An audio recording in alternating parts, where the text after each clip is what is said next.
Alright guys, we are back for another Dokkan battle video. Now this is a little bit of a test. I don't typically record videos when I've got a video rendering, but it's a long video. Let's just say that. It's a long one. So I can cover this news here, this global news. Now I'm actually pretty surprised to see this. So I seriously tweeting out Gohan and Piccolo a GIF, right? So very clearly this is an indication that Gohan and Piccolo are going to be arriving on global soon. Now, if you guys are not aware, I seriously is able to see the global news a day or two early, right? So what this is that Gohan and Piccolo, like, you know, they're not coming on like March 5th or something like that. Like, it looks like they're coming, you know, maybe by the 1st or the 29th. Probably the 1st, I guess, is the day they'd come out, I guess. But this is, I mean, this is actually quite promising. So if we take a look at Global, right? Global just dropped the Global First DOKKANFEST Goku Black Super Boss's buff, right? They dropped him like kind of like in between, like Ribrianne. I mean, here, what day did Ribrianne come out? It was just like less than a week or something like that, wasn't it? So let's see. So Ribrianne is on the 15th, and this guy is on the 21st. Yeah, less than a week. If you guys are curious, like for years, people said, how could they do a global sync? How could they do a global sync? Like this? That's it. Bam. They slid Goku Black in. It's a lot of banners in a short period of time, sure, but I mean, you guys don't need to summon for all these characters, right? Especially like LR Ribrianne, Goku Black, Gohan, and Piccolo. I mean, it might surprise you guys to hear this, but of the three characters, Gohan and Piccolo, LR Ribrianne, and Goku Black, I probably am the most favorable to LR Ribrianne right now, I think, after like everything that's happened during the 9th anniversary. Don't hold me to that, but of those three, I probably would be the most favorable to Ribrianne. The giant form is like, you know, it's just so busted. You know, newer bosses, when you get to their peaks, it's nigh unsurvivable with almost the entire cast of characters. You know, but Ribrianne, she has the same ability as Orange Piccolo. It's the same thing. Although hers can sometimes, hers is a static 2 turns, right? Whereas Piccolo can do 3. Not a big deal. It's, the effect, the reason you want it so bad is the same. So that's huge for her. Obviously, I've not really used Goku Black, so I can't comment on him super hard. My knowledge is just, you know, what I've seen from, you know, the global YouTubers like Toon and Garesh and Mass Ningen and these guys, right? But I do think Ribrianne probably is going to get the most play. We'll see. I don't want to be too harsh on Global Black before he comes out. Now, this also means, so again, this is how they could do the global sync, right? They slid Goku Black in first. I think Goku Black for JP is actually going to be the next DOKKANFEST on JP because there's no Part 2 LR. We're moving towards the global sync. So I don't think that Goku Black is the April LR for JP because April does have a Part 2 LR. So I don't think, and Global is going to have Dragon Fist and Hurtigarn at the start here, and then they're going to have Golden Week with JP at the end. So I don't think that they're going to be, like the Part 2 LR in April could be on both versions at the same time or something like that, because that would mean Global would get 5 banners in April. I don't, that's probably a little too fast, right? So this guy is very likely to be the next DOKKANFEST for JP.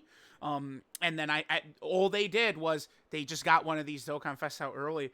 So who would come in June for Global then? Because the first DOKKANFEST of March for Global is always their June DOKKANFEST.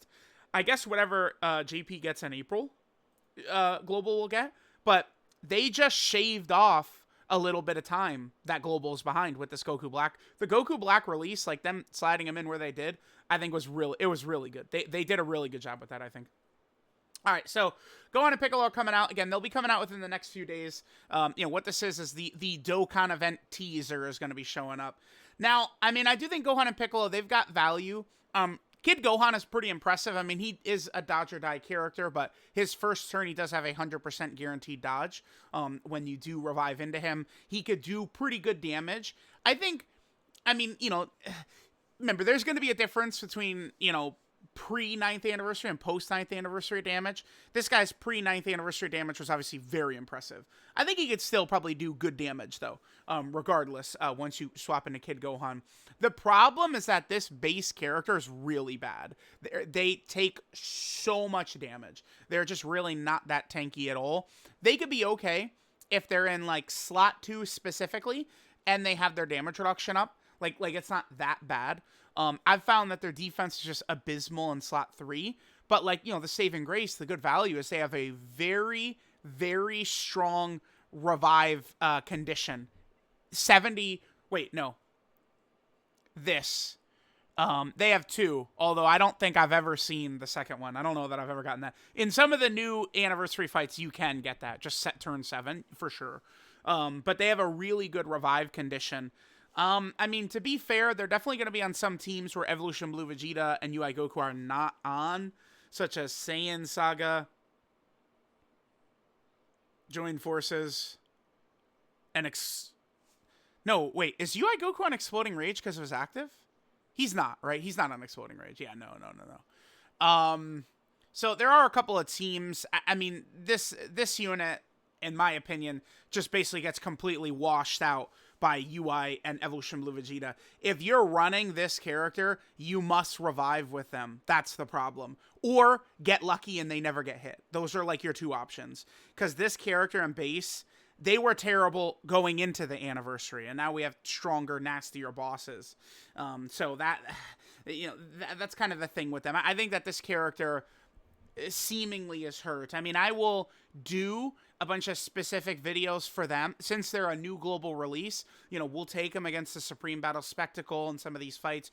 We'll see how we're able to make it work. Keep in mind that their main team, Earthbred Fighters, has been weakened significantly because the leaders are significantly weaker. 23rd World Tournament Goku, Yamcha's obviously a true dodge or die character. We do have LR Beast and UI on Earthbred now, but you know, we still could run into issues. So we'll do a bunch of showcases with them, kind of like see how effective they'll look. But I think this is a very easy skip. I think they're too weak in base, and there's better revive characters. If they don't get the revive, you're probably cooked. They could do some stuff, but I just don't heavily recommend them, right? Vegeta and Nappa. I don't know. I mean, I think that they're solid, but like, certainly we would never run them on a pure Saiyan team, right? Probably not. And then Terrifying Conquers is completely dead. Like, it's not even let me look at it. Yeah, they just don't have a top unit. That's the problem. They don't have someone like Villains needs damn. We need the villain version of either Beast Gohan. The villain version of Gogeta Blue won't work because Gogeta Blue starts protecting on turn 6. Like, it would help, but villains just need like dominant number 2, like obvious number 2 or number 1 in the game to really, really help carry this team. I think it would be huge. It would be really impactful, I think. But yeah, Terrifying Conquerors, I mean, we're going to need some buffs here, man. Yeah, it's just, I don't know. We'll see. We'll see if this character, like, I thought they were very solid when they came out. This is Global. This is the last time Global's going to have to do this, right? Where you're in a very tricky spot of the meta just shifted, and then now you guys are getting, like, pre-meta shift characters, and it's like, now we're looking at them, and it's just not the same as what it was when they first came out. I mean, I like the design for this character. One thing that all characters have basically got since LR Ultimate Gohan is that they build up with attacks instead of super attacks, which is just so good. But yeah, I don't know. I don't know that I can really recommend them. This Gohan should be coming. I mean, this guy I think is just fodder, unfortunately. Like, he just sucks. He's free to play LR. All right. No defense right there. I mean, he's got nothing. Like, he unfortunately, he just doesn't really have anything. Vegeta and Nappa, I mean, they've got some stuff, right? You have Nappa's guaranteed dodge. Obviously, that's good.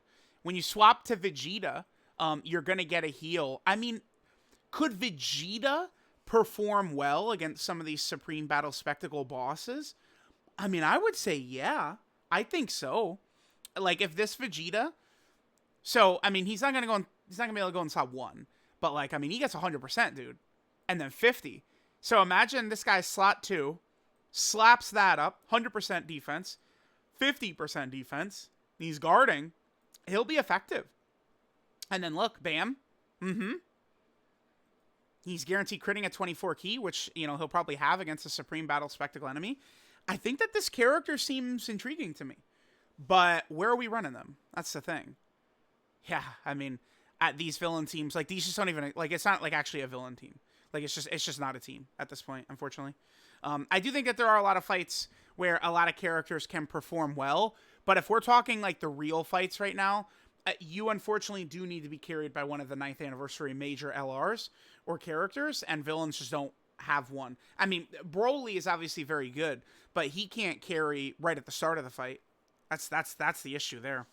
So, I think keep an eye out for this character. Like if they potentially get like a nice villain team, I think they could be pretty effective in some of these Supreme Battle Spectacle fights.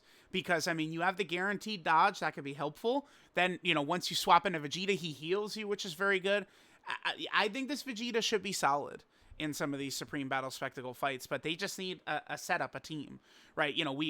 This is one of those things. Remember, the 7th anniversary. We get the 200% leader skills and stuff like that. And then we leave the 7th anniversary, and it's like, you have this game full of characters, but there's only 200% leader skills leaving the anniversary. Where, those are the only things that even matter. It's not like that with the 9th anniversary. It's more so that you need one of these god 9th anniversary characters to protect the weaker characters, is more so what it is. And a lot of these villain teams, I mean, unless you're falling into Broly's leader skill, which they do not, then you're not going to be cooking, unfortunately, because Broly is what? Full power, transformation boost, super bosses, which they're not on. But I think that this character, if we get a good release for villains with a team that they could be run on, we could see something with them. And then that basically, oh yes, Broly and Trunks, they should be getting a They should be coming. They should be coming very, very soon, I think, during this celebration as well. So, let me know what you guys think about Gohan and Piccolo coming to Global next. Thanks, guys, for watching, and I'll catch y'all next time.